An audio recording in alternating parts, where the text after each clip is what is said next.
apunten los cañones.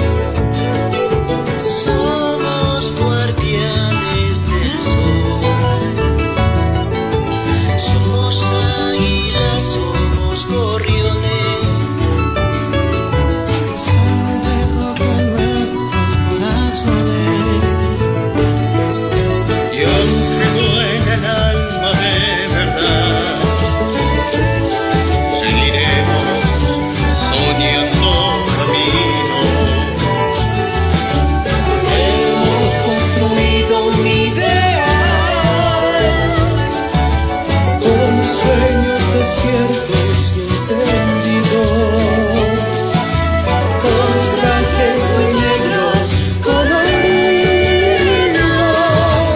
Volveremos a escribir poemas. Volveremos con esta canción. Volveremos a pintar un mundo mejor. Volveremos a encender el sol.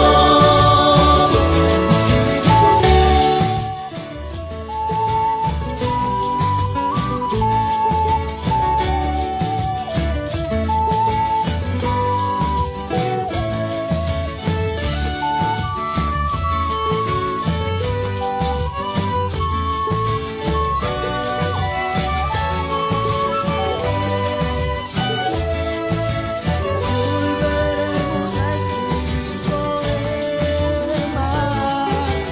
Volveremos con esta canción. Volveremos a pintar un mundo mejor. Volveremos a encender el sol. Pintando paredes, escribiendo versos, sueños y guitarras. Volveremos a encender el sol. Volveremos a escribir poemas.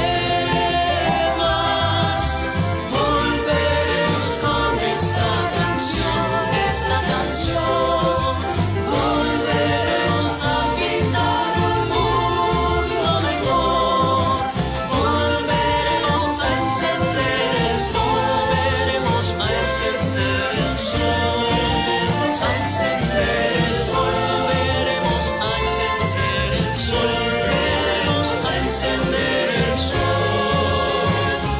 El sol, el sol, el sol. Como aves que vuelan en libertad.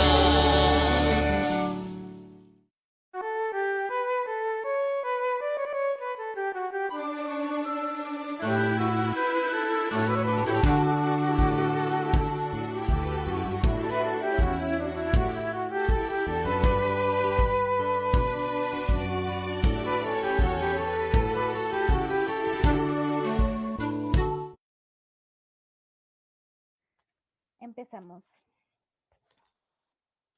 Buenas noches con todos los que se van a estar sumando a la transmisión de la presentación del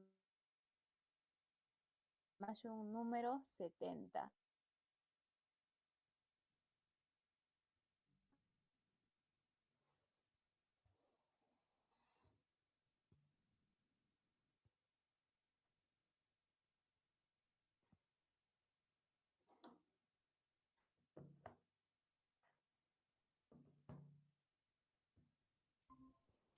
Creo que se me fue la conexión un rato, ¿verdad?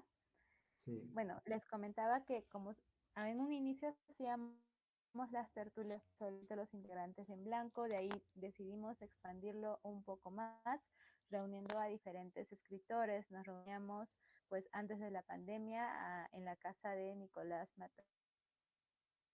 Matayoshi Grema.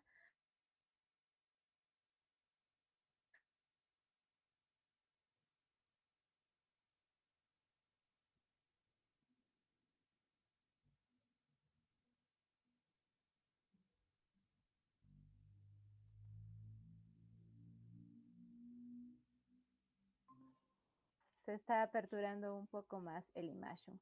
Bueno, sin más, voy a dar pase a primero aquí a nuestro compañero, al poeta Hugo Velasco Flores. Él es docente de lengua y literatura, magíster en psicología y educativa. Ha publicado libros de poemas como Ayataki, La memoria del cuerpo, La tierra ósea, Cartografía aplicada, Poesía genital e ídola. Asimismo, los cuentarios El tiempo de los muertos, El daño, Como dos músicas iguales y otros lunares sobre cuentos. Los golpes en la puerta. Ha sido 2 veces ganador del concurso de las 1000 palabras de la revista Caretas. Buenas noches, Hugo. ¿Cómo estás, Andrea? ¿Qué tal? Un gustazo estar otra vez aquí contigo, el maestro y buen amigo Alberto Chavarría que nos acompaña esta noche. Es importante porque hoy día se está celebrando la aparición de este libro. No es propiamente una revista, pero en su versión ya número 6, una cantidad verdaderamente inimaginable para quienes nosotros en algún momento empezamos a publicar revistas literarias hace ya varios años, ¿no? Eh, Se decía pues que en el Perú llegar al segundo o tercer número ya era una cosa bastante heroica, ¿no? Sin embargo, cuando nos referimos a estas publicaciones que llevan por nombre Limashun o como es la correcta pronunciación en el quechua huanca, es Limashun, eh, ya resulta bastante elogioso, ¿no? Digno de mucho elogio porque los 70 números no son pues cualquier cosa en un contexto como el que nosotros estamos viviendo, ¿no? Entonces, ese es el motivo de nuestra alegría esta noche, Andrea. Además, quiero también rescatar la forma en que estas revistas o estos boletines, como reza pues aquí en la tapa, señala, ¿no? Han ido evolucionando en el tiempo. He conocido las primeras versiones, ¿no? Hasta ahora, y han evolucionado tanto en forma, en calidad del material, como en el contenido. Inclusive, en esta edición se percibe que ya hay una apertura hacia otras regiones, ¿no? Esto también es un avance muy significativo. Tenemos en esta edición de Huánuco, tenemos Ayacucho y por supuesto nuestra región, ¿no? Seguramente se va a ir expandiendo, esto se va a ir haciendo cada vez más amplio, porque eso es lo que se quiere. Hace una semana o algo más se viene en nuestra ciudad y en nuestra región, se viene haciendo una serie de presentaciones de libros que me da la impresión que estamos a puertas de algo grande, ¿no? Que va a suceder en nuestra literatura regional y ¿por qué no, de alcance nacional? Lo que sucede es que en estos tiempos está surgiendo una vida literaria bastante interesante. Hay rostros nuevos, desde luego, y quienes han persistido a través del tiempo también nos están regalando ediciones bastante interesantes, tanto en poesía como en narrativa.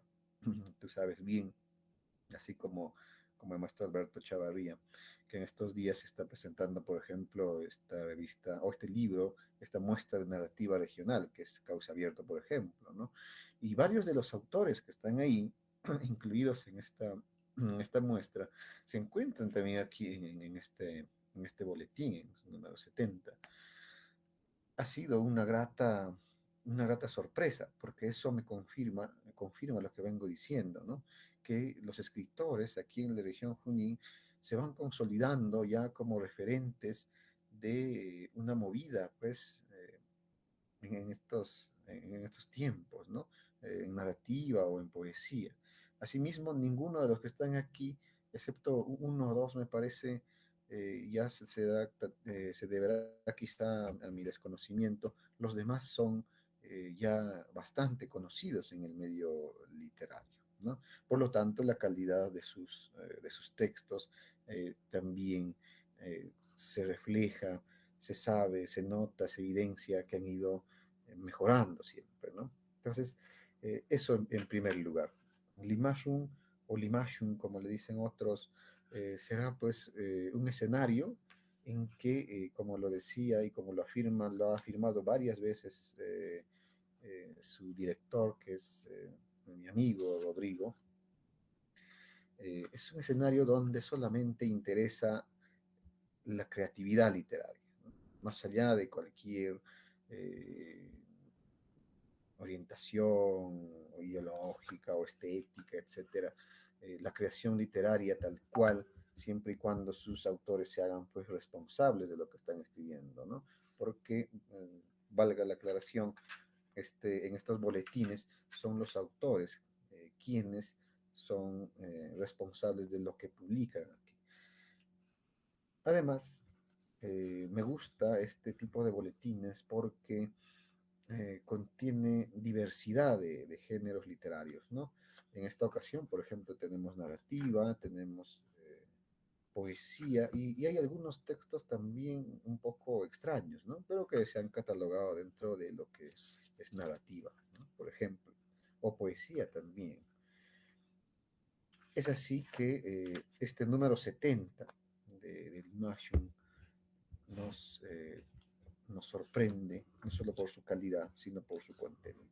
Quisiera hacer un repaso, bastante breve, por cierto, porque me gustaría que sea el público quien encuentre pues, y descubra por sí mismo lo que hay dentro de este boletín. Hay un texto que abre este boletín que se titula, ya, a mí fue realmente una sorpresa, no encuentro mejor término, una sorpresa porque la temática que había abordado Andrea, ¿no? Era precisamente sobre la, un tema exótico por aquí, ¿no? Porque no siempre hemos leído textos que tengan que ver con los nativos, con los aborígenes norteamericanos, ¿no?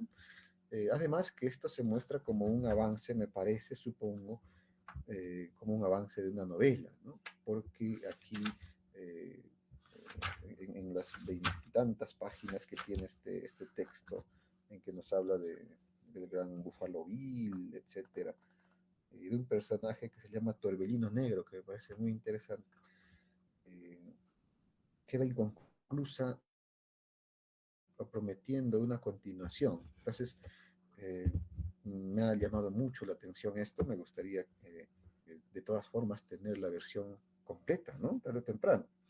Además, hay otro texto que pertenece a nuestro gran amigo y muy, muy, muy recordado Elio Cejo, a quien conocemos bastante, con un texto que se titula El gen de la literatura, ¿no? Ya había sido este texto difundido en otros medios, pero me parece que en este lugar ha encontrado su sitio definitivo, ¿no? Es un texto extraño, como dije hace un momento, porque fusiona un poco lo que es el cuento, el relato, el ensayo, el comentario, en fin, es una mezcla de todo, ¿no? Como si el autor quisiera replantear o reformular lo que se conoce, lo que se entiende por cuento, ¿no?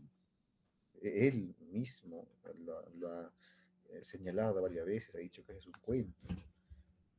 Bien, el público lo sabrá identificar. Hay relatos muy buenos, como por ejemplo este texto que se titula Finales de Luis Singa, un cuento bastante fresco por la coyuntura que estamos viviendo. Además que el estilo narrativo de Luis Singa me parece que se va perfilando más en este texto. Si uno lee los cuentos que ha publicado en una edición anterior, me parece también a cargo de Blanco, Tres al Hilo, junto con Giancarlo Chanca y Eduardo Guayanay, ya el estilo de Luis Singa me parece que está tomando una forma bastante interesante, que se diferencia de lo que se ha escrito o lo que se está escribiendo aquí en Huancayo, ¿no? Es un estilo bastante coloquial, callejero, duro a veces, muy contundente, no solamente en el lenguaje, sino en la historia misma que se cuenta, ¿no? No tiene ningún tipo de tapujo nuestro amigo Luis Singa. Él cuenta la historia de manera que sea pues impactante para el lector. Entonces es uno de los textos que yo más recomiendo en esta edición. O este texto de nuestro amigo Juan Elías, que también hace poco acaba de presentar un libro de relatos, ¿no? En este caso nos entrega un cuento o un relato que se titula Una mujer, ¿no? Siempre con ese estilo un tanto pesimista, oscuro, como él mismo lo ha señalado, existencialista, ¿no? De la realidad. Un relato muy breve, pero contundente, repito, de nuestro amigo Juan Elías. Y otro relato central, me parece aquí medular de esta edición, es el que se titula Y si hubiéramos escapado juntos, Catita, de mi amigo Eduardo Guayanay. Yo considero que Guayanay es un escritor a quien solamente le falta publicar un libro íntegro, orgánico, de su propia autoría, ¿no? Porque recordemos que es la edición, digamos, más formal que él tiene hasta ahora, es la muestra junto a Luis Inga precisamente y Giancarlo Chanca en Tres al Hilo, pero no tiene él un libro que haya publicado, ¿no? A título propio, ¿no? Me gustaría, porque este relato, y si hubiéramos escapado juntos, es de una calidad que ya merece muchísima atención por parte no solamente del público lector, sino de los críticos o quienes hacen las veces aquí en Huancayo, ¿no? Quienes son tal vez profesores de literatura, etcétera.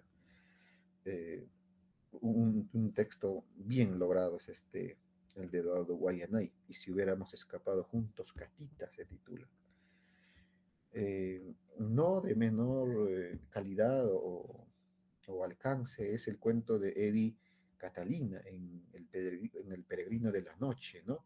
Un cuento típico de historias de aparecidos en el que se fusiona este asunto de las almas que vuelven pues del más allá y que no pueden cruzar el río, ¿no? Entonces, me parece que aquí, al estilo de Luis Singa, que ha hecho en otros relatos anteriores, también está tomando en cuenta el riquísimo bagaje de nuestra literatura oral, ¿no? Que hay aquí en Junín, y la está transformando y convirtiendo según sus necesidades, ¿no? Narrativas.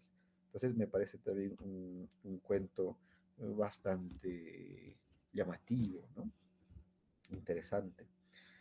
Y otro texto que se titula Poemas a ella, que es de Jefferson Gómez, nuestro amigo Jaujino, quien también está últimamente muy prolífico, publicando libros de narrativa, es el que titula Poemas a ella, por ejemplo, ¿no? En esta edición ha publicado un texto de corte amoroso, cosa que pocas veces hemos conocido quienes le hemos leído a Jefferson Gómez, pero que en esta ocasión ha intentado registrar un momento que tiene que ver con el romance, aunque fracasado desde luego, eh, porque esa es la línea en que escribe nuestro amigo Jefferson. Pocas historias suyas tienen un final, digamos, entre comillas, feliz, ¿no? Y en este cuento, Poemas a ella, se constata esa visión que tiene Jefferson Gómez sobre el amor, principalmente, ¿no? El amor inalcanzable, este amor que no puede ser. También muy recomendado. Y así, ahí con la alfalfa en la boca, un discurso un poco extraño de Nancy Villaflor desde Huánuco, quien a partir de la voz de un cuy ¿no? Nos invita a la reflexión sobre el bicentenario y los retos que tiene el país, ¿no? No deja de llamar la atención.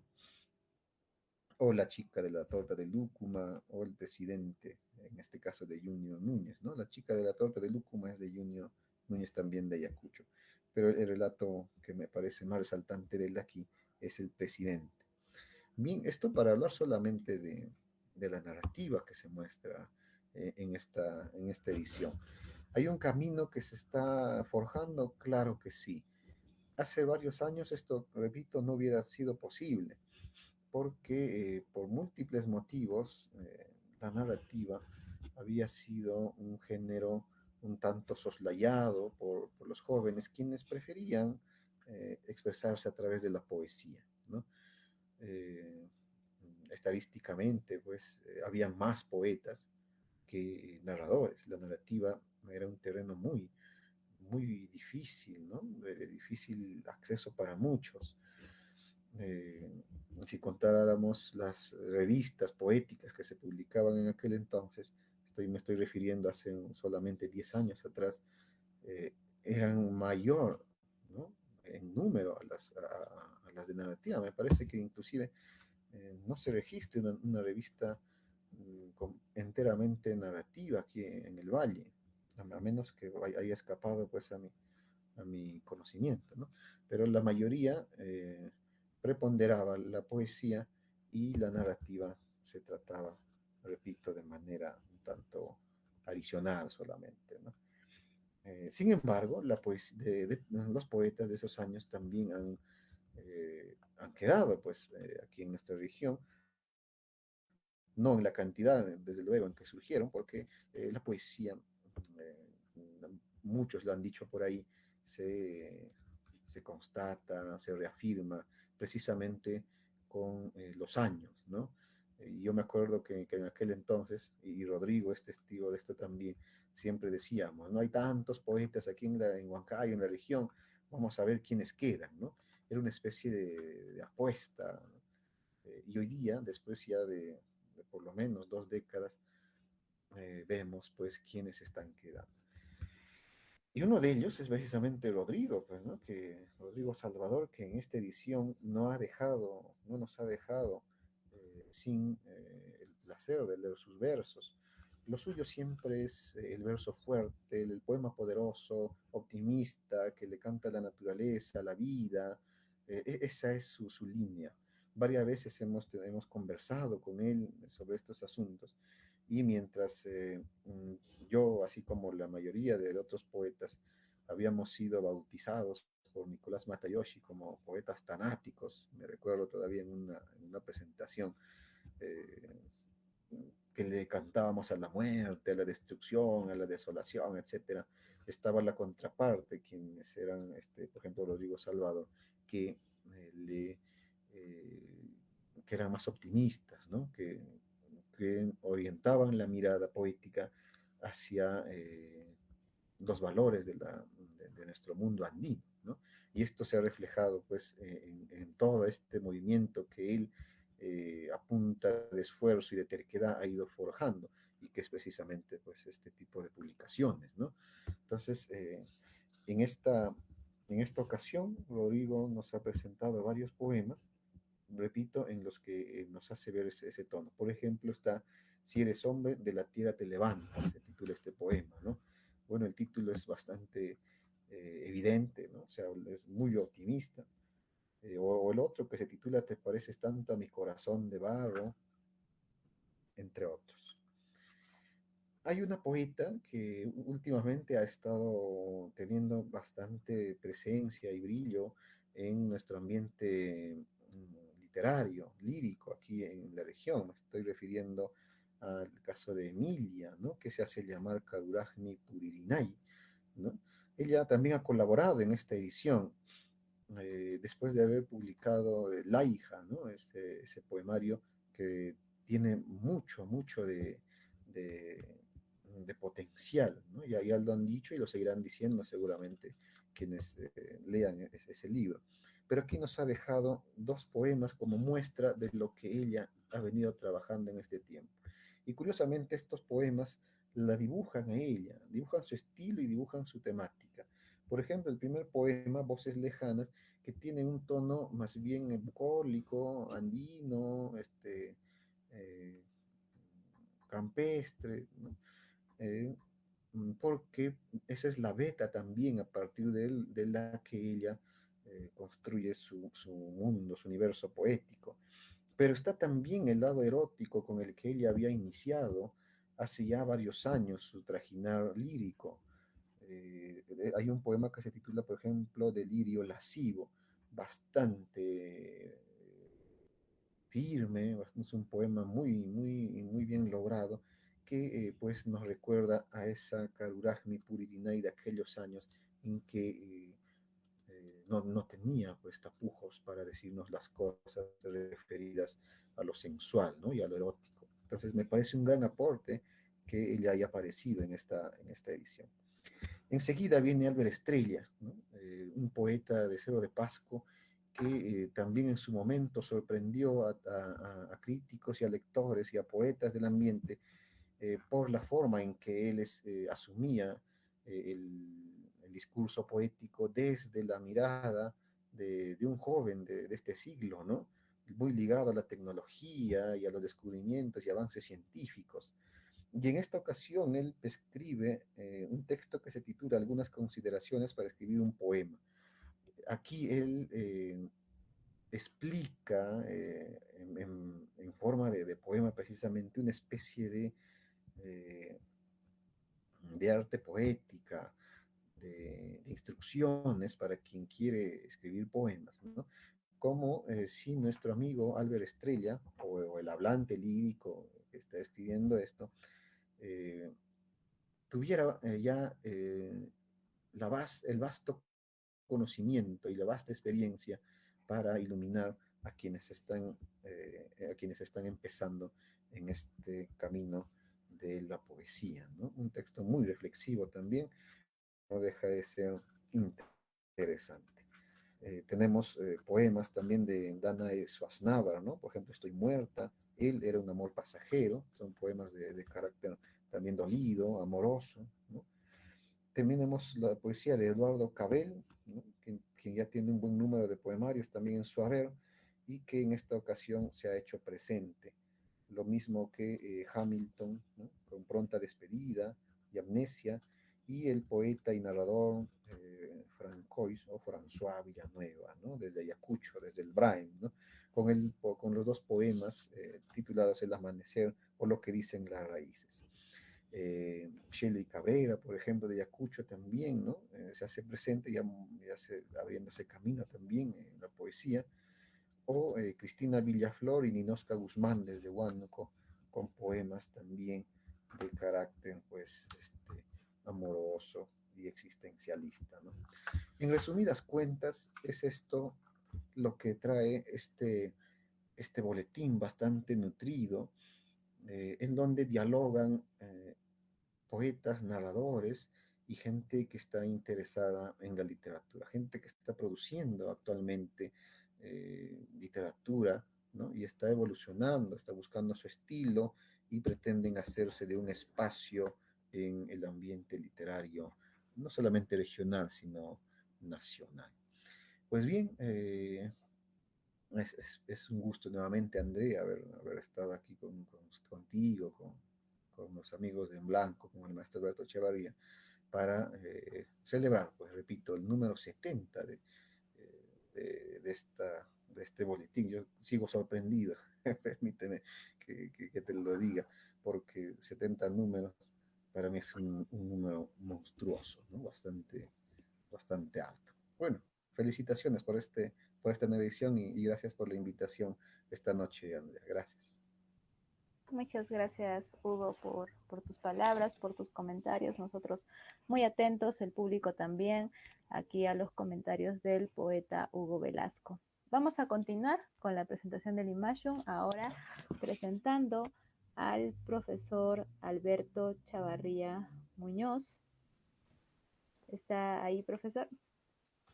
Sí, Él es, si no me equivoco, director del Movimiento Literario Dos Amaros, Ha publicado Ciudad Letrada de Huancayo, Cascadas, Revista Literaria de Huancayo, Antología de la Literatura de Junín, Literatura de Junín del siglo XX, Estepario Revista de Movimiento Literario Dos Amarus, novela La ninfa de Jericó 941, entre otros. Le doy el pase, profesor. Buenas noches. Buenas noches. Quiero saber si me están escuchando bien. Sí, sí se lo escucha. Ya. Muy bien. Yo creo que sí, es un halago y un honor presentar este número 70 de Limación de este año y que, bueno, es una gran ventana para muchos jóvenes escritores, escritoras, que tienen además de la oportunidad, también tienen la ambición de constituirse en personas que trabajan la cultura y al mismo tiempo generan lo que se llama la esfera de lo sensible, que es un asunto en la que a veces no se le da importancia. En otros aspectos se le llama la esfera cultural. Y en ese aspecto, pues yo creo que es una buena oportunidad esto de que puedan mostrarse con virtudes y defectos naturalmente y que afirme un camino, que es otro asunto. Por lo demás, en el caso de En Blanco, pues lo que viene constituyéndose una real gestión cultural. Esto hay que señalarlo, porque a veces hay personas que se denominan gestores culturales y no hacen esa gestión, solo hacen activismo cultural, pero pomposamente se llaman gestores. En cambio, aquí en Blanco se nota que hay eso, no solamente en el terreno de la publicación, sino también en otras áreas en las que vienen trabajando. Esperemos que esto continúe y que genere otras opciones también como gestión cultural y que podamos también vincularnos en realidad a la sociedad y a una parte importante de la sociedad que es los asuntos del Estado. Es decir, los que hacen gestión cultural tienen que vincularse a las políticas del Estado para que esa gestión cultural no termine perdiéndose en el vacío o no sea una experiencia o fallida o fracasada o decepcionante. La única forma de ir avanzando en esto es que la política también se constituya en un elemento central para construir quizás desde abajo, desde las organizaciones del sector cultural, en políticas culturales. Si desde el Estado, es decir, de modo vertical, que además sería su responsabilidad, no se generan políticas culturales, pues el sector cultura tiene la obligación y la responsabilidad de generar políticas culturales desde abajo. Puede ser de carácter privado o semiprivado, que es lo que estamos en realidad viendo. Esto es importante, entonces yo espero que en Blanco, como otros grupos en los que estamos también como Dos Amarus, sigamos generando procesos que permitan a la larga que muchos de estos jóvenes y algunos no tan jóvenes, por ejemplo, nosotros tenemos un Nobel escritor, pero que ya tiene 70 años, pero él siempre quiso ser escritor, solo que las circunstancias de la vida lo llevaron por otra profesión. Entonces hay que darle espacio. Y eso requiere, además de una concepción de lo que es la cultura, una férrea voluntad para desarrollar la gestión cultural. Como digo, esperamos que En Blanco mantenga y se constituya en uno de los grupos emblemáticos también aquí, junto con otros, naturalmente, en esto de... Así como hay competencia empresarial, pues también hay competencia cultural. Y eso es bueno. Es lo mejor que puede haber, porque nos permite mirarnos, competir entre nosotros conversar entre nosotros, vivir nuestras diferencias y al mismo tiempo todos fortalecer todo el sistema cultural que hay. Bien, yo específicamente no he leído toda la parte de la poesía de este Limacio, por razones de tiempo, pero sí he leído toda la parte de narrativa, que además es la que me interesa, ¿no?, un poco más, digamos, ¿no? Porque la poesía requiere cierto tiempo y para ir procesando todas estas imágenes. Le da una visión así muy rápida, pero no creo que valdría la pena decir que he leído y que pueda dar opiniones un poco sólidas. No puedo hacer eso, sería irresponsable de mi parte. Pero sí le prestaba atención a la parte narrativa. Creo que ya Hugo hizo una buena reseña, por lo tanto, redundar sobre eso ya no vendría al caso. Yo lo que quiero partir es de una idea de un filósofo de la literatura, Jacques Rancière. Él tiene un libro muy bonito que se llama La política de la literatura.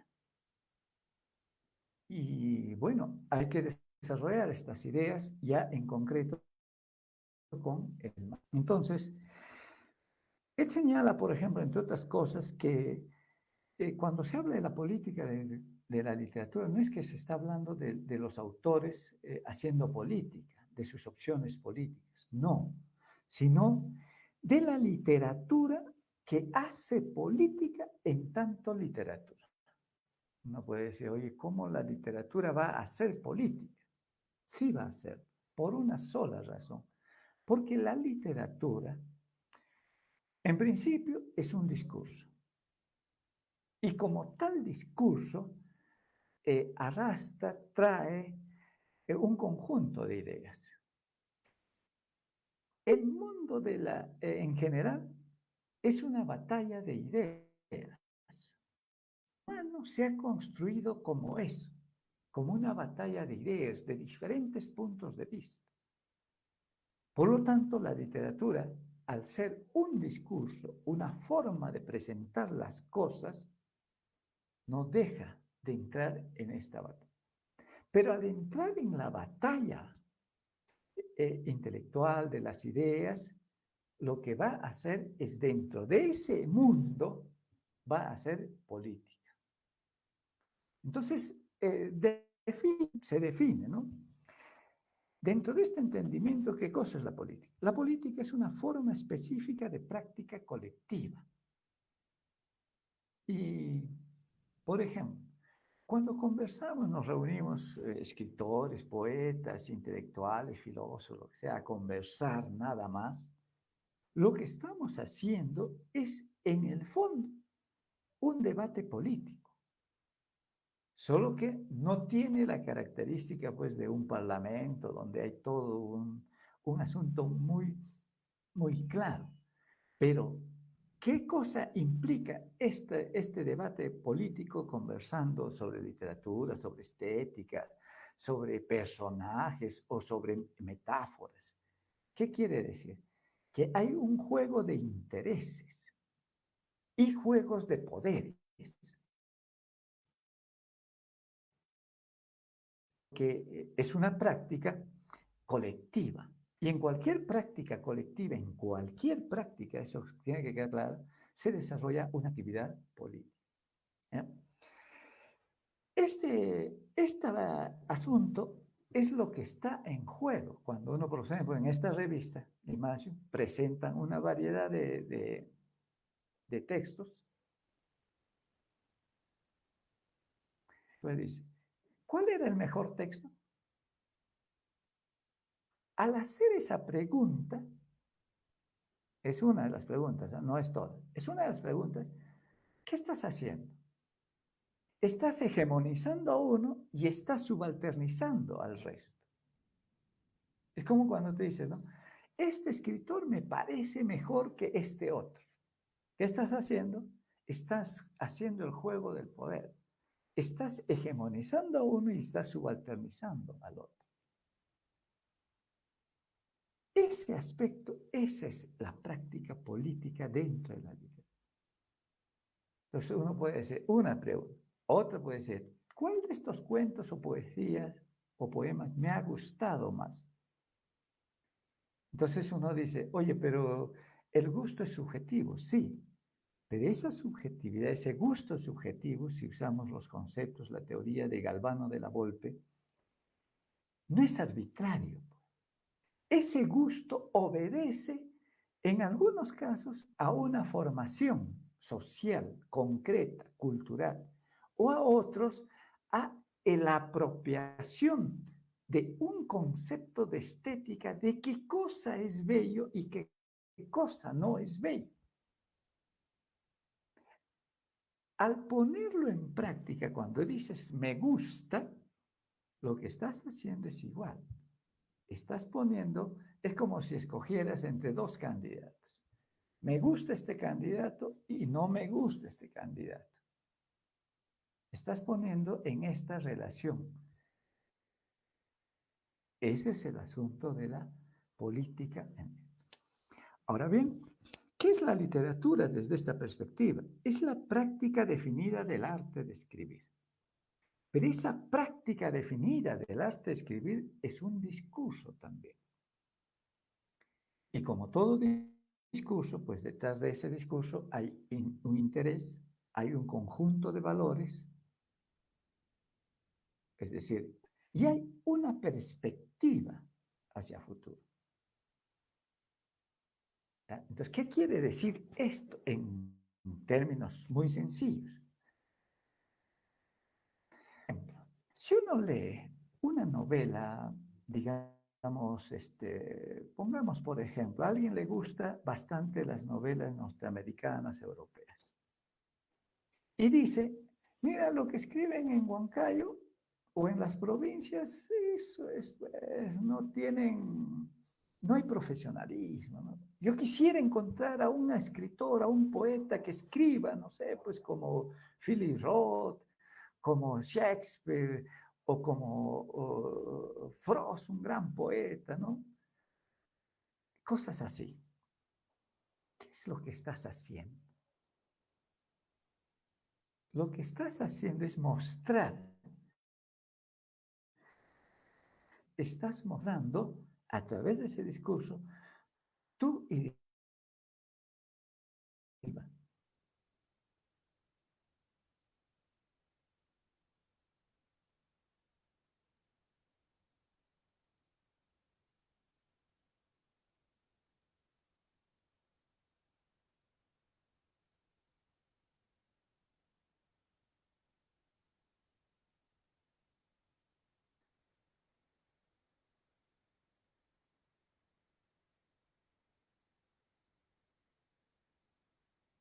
Pero esa, ¿por qué la palabra del mundo? Porque le estoy dando voz a los que no pueden hablar. Entonces uno dice, ¿qué cosa es lo que hizo Ribeiro? Ribeiro era un hombre de clase alta peruana, pero que no ni retrató, ni especificó, ni expresó a su clase social, sino buscó a una clase media baja o a sectores populares vinculados a su distrito, por supuesto, a Miraflores, y los hizo hablar. Los puso en palestra. Por eso es que, digamos, tal vez él no conocía, porque fue años, unos 25 años después, casi 30, el 89, que un hindú, Spivak, o una señora Spivak, hindú, Gayatri Spivak, saca un texto que dice, ¿puede hablar el subalterno? Y un año después, o 2 años después, saca Guha, otro hindú, también saca otro texto, donde dice, ¿cómo van a hablar los subalternos? Es decir, cuando hacemos historia o analizamos las cosas, nosotros debemos saber quién habla, desde qué punto de vista se habla. ¿Se habla desde el punto de vista hegemónico o desde el punto de vista del subalterno? Y ellos señalan que para que la historia sea completa, para que la complejidad no sea unilateral, deben hablar las dos voces, de tal manera que en este debate podamos tener un mayor criterio de objetividad. En el Perú, Ribeiro no lo inició un escritor un poco desconocido hoy, Enrique Congreve. Pero antes de él, Arguedas, por ejemplo, inicia, pero desde el mundo andino, hace hablar al indio, a ese subalterno, frente a otras novelas en las que estaba el sector hegemónico que tenía primacía en la literatura. Y si uno lee, por ejemplo, el texto de Vargas Llosa, La utopía arcaica, nos podemos dar cuenta de este debate entre la idea y la literatura occidental y la idea y la literatura andina o indigenista. Y cuando él señala la utopía arcaica, está diciendo que lo indígena no sirve o por lo menos no es factible y que debe quedarse en la subalternidad. Y eso puede explicar muchas declaraciones que él tiene ahora. Por lo tanto, aplicando ese criterio, uno dice aquí, en la imagen, ¿quiénes están hablando? ¿Los hegemónicos o los subalternos? Yo lo que encuentro es que están dando voz a esos subalternos. Ahora, eso puede tener una característica. Yo no sé cuántos autores de aquí, por lo menos en general, en Huancayo, salvo hace unos 60 años, pues, ¿no? El sector más acomodado, el sector hegemónico, político y socialmente, no estaba muy interesado en la literatura, alguno que otro por ahí, ¿no? Por ejemplo, en el caso de Tarma, José Gálvez Barrenechea, ¿no? Uno de los hacendados más poderosos, hace novelas en la onda un poco mestiza, vamos a decir, ¿no? Una visión un poco diferente a Ventura García, pero había algo ahí. Hacia los años 40, más o menos, hacia cercanos 50, Pilar Santillana, en Concepción, hace una novelita desde la perspectiva de una hija de hacendada sobre la situación de los pobladores de Concepción, ¿no? Huánchar, por ejemplo. Después, aquí en la clase media, Julio César Alfaro, que es descendiente de una de las familias más pudientes de Huancayo, hace un cuento sobre la vida de unos muchachos de clase media que ya van bajando, que viven en San Carlos. Que dicho sea de paso, en aquel momento San Carlos pues todavía no tenía esa cierta preponderancia clase media de Huancayo. Muy bien. Entonces aquí, esa clase alta o media alta, un poco que ha dejado la literatura y se dedica a otras cosas. Entonces, ¿quiénes están haciendo literatura?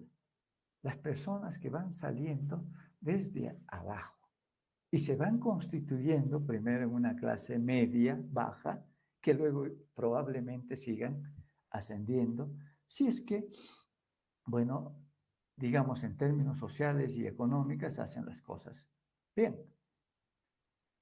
El punto está en que da la sensación de que ese es un camino de ascenso social frente al vacío que hay. Al haber un vacío en el sector de clase alta, que son digamos en general, los que tienen mayores recursos para ser educados, para tener acceso a la cultura con mayor facilidad, frente a ese vacío va surgiendo esto. Entonces se va dando voces a la subalternidad. Y eso es notorio en todos estos cuentos.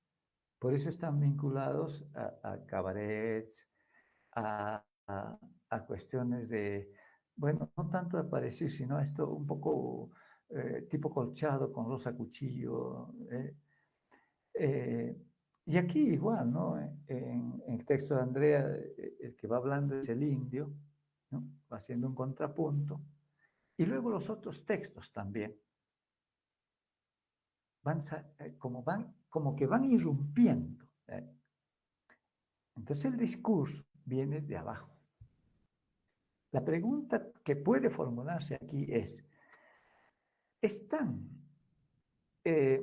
tomando el discurso andino propio o se están apropiando de los elementos occidentales? Para empezar ya hay uno, es el lenguaje, es decir, todos escriben en español. Entonces, nos vamos apropiando de eso y vamos usándolo para hacer hablar en nuevos términos al subalterno. Este discurso es importante porque al mismo tiempo que posiciona a un autor, también posiciona a nuevos sectores sociales. ¿Qué tiene que decir este subalterno? Esa es la otra pregunta. ¿Qué tiene que decir? Tiene que decir sobre su inserción al sistema, tiene que decir su decepción del sistema, su frustración frente a las cosas. ¿Qué es lo que tiene que decir? Y aquí sí hay varias cosas. Hay amores fallidos, hay situaciones perdidas, hay encuentros no realizados. Entonces uno se pregunta, ¿cuál es el significado de estas voces? ¿Desesperanza? Si yo no he escuchado, ¿no? Pero si lo que ha contado Hugo sobre ese criterio de Nicolás Mattaiossi, donde dice, estos jóvenes son poetas tanáticos, entonces quiere decir que aquí hay eso que llaman los franceses un spleen, un alma, un soul, ¿no? Es decir, un espíritu, si bien parte de ser algo derrotado, empezamos a darnos cuenta de eso y empezamos a querer de algún modo quitarnos esas cadenas. Eso es lo que puede estar pasando, porque la espiritualidad en forma de metáforas, en forma de discurso, está llevando a este grupo de escritores a plantear una salida, pero a partir de reconocer algo. ¿Sí? Eso es. Entonces, el significado está en que quizás, pongo en condicional, quizás, sea una búsqueda de un nuevo contexto social, de una nueva situación. Que la indiferencia no sea una cosa constante, sino que salga de ahí, que se retire, que se explique. Incluso podemos tomar, ¿no? Cuando Elio Sejo se pregunta si hay un gen de la literatura y llega a la conclusión de que no, como que no sabemos. No sabemos. Entonces, en general podemos decir, ¿a dónde vamos? No sabemos. No tenemos idea. Pero lo que sí queremos es ya no estar en esa situación. Pero tampoco sabemos a dónde. Eso es lo que va trasuntando este tipo de análisis. Por lo tanto, en esto del debate o en la batalla de las ideas, es una especie de ideas emergentes que tienen la forma literaria. ¿Y esta literatura está siendo política? Sí, porque estos textos se enfrentan como personajes o como personas a otros textos. Al interior de la animación debaten entre ellos, discuten entre ellos, muestran su diversidad. ¿Cuál tiene la razón? Eso dependerá, como se dice, del lector. Y el lector ubicará, pues. Entonces, si hace un orden de prelación, dirá, de estos 10, 12 cuentos o 20 textos, este va primero, este segundo, tercero, así. Y poner ese orden ya es un juego político. Entonces, esta literatura entra a ese juego, va siendo. Pero no nos alarmemos, no es que se pierda ahí, más bien se gana, porque las ideas siguen jugando y las ideas van trasuntando, se van moviendo. Lo que no se puede matar por ninguna circunstancia, bajo ninguna circunstancia y por ningún motivo son las ideas. Puede morirse algún autor, alguna autora, pero su texto, transmitiendo una idea, eso va a quedar, eso va a ir. Y más aún si es que alguien analiza esos textos, es decir, construye un discurso, un argumento, un ensayo, un análisis teórico, afirma eso, porque al final de cuentas, como he dicho al principio, lo humano se ha construido a partir de ideas. Eso es lo que hay que tener en cuenta. También se puede ver que en la literatura moderna, y aquí se puede ver también bien, que la literatura moderna se ha definido también como la captura de las intensidades. Es decir, ¿cómo capto yo el mundo y qué intensidad le doy? Y las intensidades son diversas. Y pueden moverse. Por ejemplo, alguien puede darle una intensidad romántica, otro una intensidad erótica, otro una intensidad misteriosa, otra una intensidad histórica. Y toda la literatura se mueve en eso, las intensidades. Y las intensidades, junto a las ideas, hacen una sinergia diferente para el lector. Aun cuando el lector rechace un texto, quiere decir que pudo no haberle gustado, de acuerdo, pero la intensidad de eso le ha capturado. Por eso le genera, en una dicotomía, vamos a decirlo de modo esquemático, no necesariamente totalmente cierto, entre amor y odio. Y ya. Alguien te querrá, alguien te odiará, pero esa es una intensidad. Generas eso. Y ya está. No hay, por ahí no debe haber ningún. Entonces, esa intensidad es otro de los factores de la literatura. ¿Hay intensidad en esto? Sí. Por lo menos se nota pasión en los escritos. Y eso es bueno, porque por lo menos partimos de eso. Hay un apasionamiento. Ese apasionamiento tiene ideas. Ahora, algunas ideas pueden ser momentáneas, otras duraderas. Veremos eso en el futuro si estos escritores continúan y afirman lo que se llama el estilo. Entonces, en el estilo veremos si sus ideas continúan o cambian o son híbridas o bifurcan, como quieran. Entonces, eso es lo importante de esto. Por eso es apreciable en cualquier revista, en otro, no solamente verle algunos aspectos estéticos o formales, sino también ver cómo participa la literatura en la vida real, en la vida social. Y eso, Jacques Rancière señala que esa es la política de la literatura. Es decir, la literatura hace política en tanto literatura, que es otra forma. Y ahí se genera lo que él también llama la distribución y redistribución de lo sensible. Entonces puede ser que un primer texto te guste de un autor X y lees quizás el siguiente texto de él y ya no te gusta. Entonces aquí hay un proceso de que lo sensible se mueva. Y esa es parte de la construcción de la sensibilidad humana y la sensibilidad estética. Yo quiero terminar con algo que señala él, ¿no? Que lo busqué y lo he vuelto a encontrar. Dice, ¿no?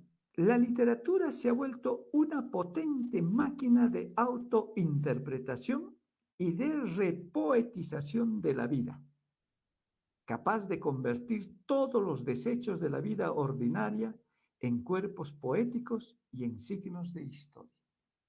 Puedo volver a La literatura se ha vuelto una potente máquina de autointerpretación y de repoetización de la vida, capaz de convertir todos los desechos de la vida ordinaria en cuerpos poéticos y en signos de historia. Eso es lo que nos toca a los que queremos participar en la vida social, pero desde la cultura o la literatura. Muchas gracias, Andrea. Muchas gracias, profesor, por sus palabras. Esta ha sido la presentación del Limasho número 70. Tomamos muy a bien sus palabras, también de Hugo. De eso se trata, de que podamos compartir, debatir nuestras ideas, nuestras ideologías respecto al arte, ¿no? Que es lo que en este momento pues nos está uniendo. El Limasho número 70 pretende reunir a muchos más escritores, así que si ustedes desean ser parte de estos boletines organizados, porque así nosotros les hemos llamado, eh, solo tienen que ponerse en contacto con nosotros a través de nuestras redes, desde la página de En Blanco, desde EB Editorial.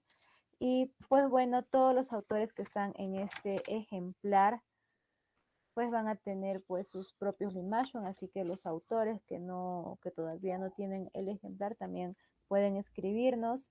Dentro de este ejemplar está Elio Cejo, Raúl Poma, Luis Singa, Juan Elías, Eduardo Gayanay, Edison Catalina, Jefferson Gómez, Nancy Villaflor, Junior Núñez, Rodrigo Salvador, Karuragmi Puririnay, Albert Estrella, Danae Suaznavar, Eduardo Cabel, Hamilton, Francois Villanueva, Celiey Cabrera, Cristina Villaflor y Ninoska Guzmán. Todos esos son los autores que han colaborado con el Limasho número 70. Como mencionó Hugo, esto para nosotros también es una fiesta. Hemos llegado después de varios años a este ejemplar y nosotros pretendemos seguir continuando y pues abrir más los brazos para que muchos más autores se quieran sumar. Las tertulias literarias son abiertas para todo el público. Nosotros colgamos toda la publicidad en la página de EB Editorial y nos encargamos de hacer estos encuadernados artesanalmente que están hechos pues por todos los chicos de la Cofradía Artística en Blanco, desde el cosido, el empastado, las ilustraciones internas también, que hemos tenido colaboración de artistas como Eric Samaniego, como David Toro y como Ray Flores Nolasco. Muchas gracias, profesor, por habernos acompañado. Gracias también a Hugo Velasco, que dio también en un inicio sus palabras. Gracias al público que también estuvo presente y será hasta una próxima oportunidad. Buenas noches con todos.